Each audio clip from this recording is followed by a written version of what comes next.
2 दिन हेलाणी जानले मो स्वामी जड़े जवान बोली मु गर्व अनुभव करुँची शहीद हेले भी सुधा बहुत गर्व अनुभव करुँची। केम जानिले घटना कि जनइले आपण के को सूत्र जाने ऑफिस रो कॉल आस्थिला जणैथिले फोन माध्यम रे आगे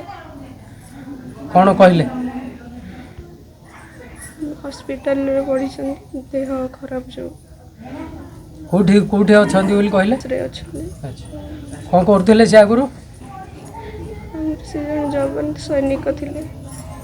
एबे कोन देश पई शहीद देले जे बहुत गर्व अनुभव करुँची मु तांको स्त्री बोली कि कोन कहबे अब अधिक कोन कहबे देश पई कोन कहबे जाति पई देशवासी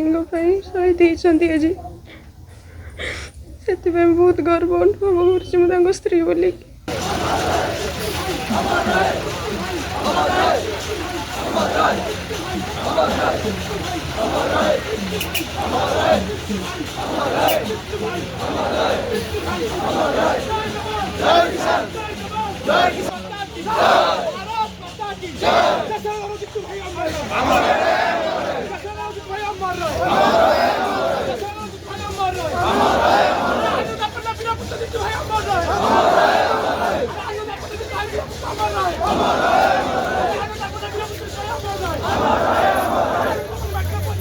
Mami!